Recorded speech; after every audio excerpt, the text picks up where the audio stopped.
Nous avons vu le vidéo marketing, puis les événementiels de nouvelle génération. Place aujourd'hui au live vidéo. Il s'agit d'une technique ancienne, mais qui s'est professionnalisée et se professionnalise encore, nous explique François Sébastia, cofondateur et CEO de Kera Group. Avant le Covid, le live vidéo était peu demandé, nous a-t-il dit, il était cantonné dans une niche. Le Covid, par contrainte, a imposé cette façon de communiquer, adoptée aujourd'hui par un grand nombre d'entreprises.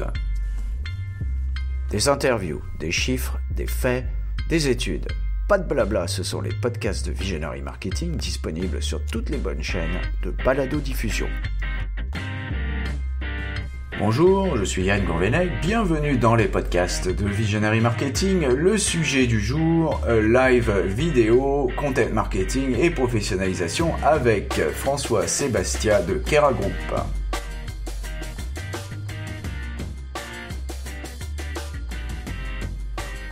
Revenons à la préhistoire de la vidéo temps réel. Je me souviens avec émotion des premières tentatives de vidéo en temps réel que nous réalisions dans les années 90 avec le logiciel, alors dominant, Real Audio. La qualité était assurément hésitante, mais on pouvait déjà entrevoir la possibilité de réaliser des émissions en direct pour les entreprises, en interne ou pour les clients. Depuis lors, les choses ont bien changé. Dans les années 2010, le processus a été bien perfectionné avec des possibilités de streamer en direct un flux vidéo et même de le mixer directement avant diffusion. Depuis, la professionnalisation du live vidéo n'a cessé de croître. Le Covid étant passé par là, il a rendu cette pratique de la vidéo en direct incontournable, comme l'explique François Sébastia, un expert du domaine dont j'ai aussi été le client et dont je connais le professionnalisme, qu'il a développé à l'école de la télévision, France 2, M6, TF1, excusez du peu.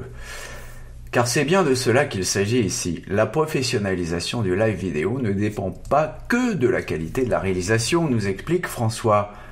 En cela, la structuration de ce contenu prime surtout son storytelling, la capacité d'inclure des rebonds à l'intérieur de son scénario, en somme, faire œuvre de bâtisseur de contenu et non seulement tenir une caméra. Je vous laisse en compagnie de François avec cette vidéo tournée dans les studios de Visionary Marketing et que ici vous découvrirez au travers de sa bande son. Il nous y explique en quelques mots très simples les recettes pour bien réussir son live vidéo. Et comme toujours, pour atteindre la simplicité, il faut beaucoup travailler. C'est pour cela que l'on fait intervenir des professionnels comme lui et ses équipes.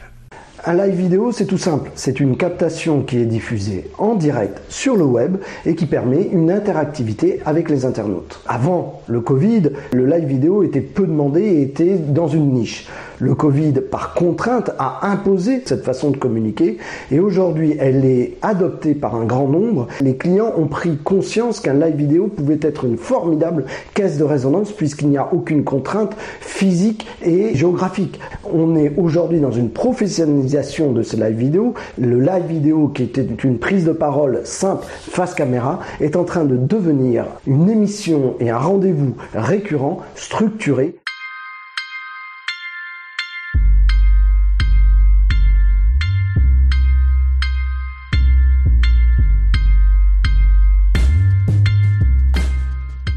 Ce qui fait la valeur d'une vidéo, ce n'est pas tant sa réalisation, c'est son contenu. Une fois qu'on a défini un contenu, il faut aussi définir une grille de programme, c'est-à-dire une certaine récurrence pour avoir un rendez-vous et pour avoir une audience présente qui grossit au fil des prises de parole.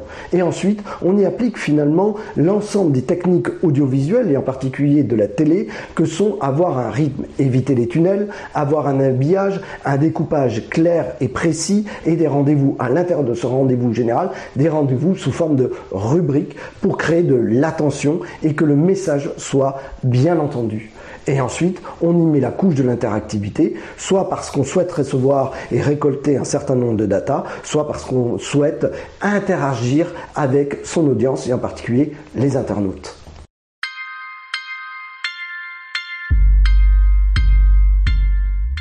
On travaille trimestriellement avec Louvretel Group pour lequel on fait un JT. La direction de Louvretel Group souhaite pouvoir échanger en direct sans intermédiaire avec l'ensemble de ses employés répartis sur le monde entier.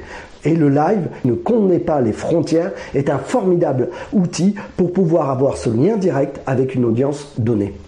Autre exemple, Schneider Electric. Eh bien, le live vidéo leur permet en une fois soit de préparer des roadshows, soit de communiquer sur une nouveauté.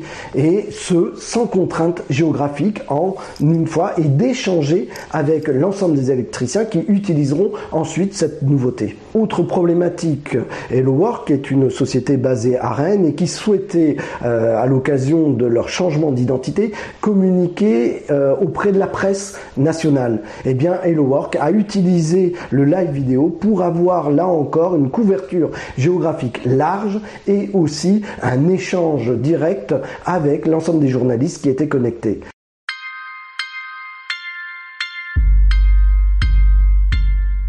Premier truc à pas faire, c'est partir sans préparation. Ce n'est pas de la visioconférence. On le prépare, on le structure et on s'appuie sur un conducteur précis. Deuxième truc à pas faire, pensez que parce qu'on peut faire un live avec un portable, c'est suffisant. Attention, votre image en dépend. Indirectement, de par la qualité de l'image, de par la qualité de la captation, vous traduisez aussi ce que vous êtes et l'importance que vous accordez à cette prise de parole. Un message simple et clair est plus percutant que 10 000 messages confus. Et enfin, dernière chose, dans un live, pensez aussi l'amont du live, c'est-à-dire comment vous allez faire connaître le fait que vous allez prendre la parole en direct.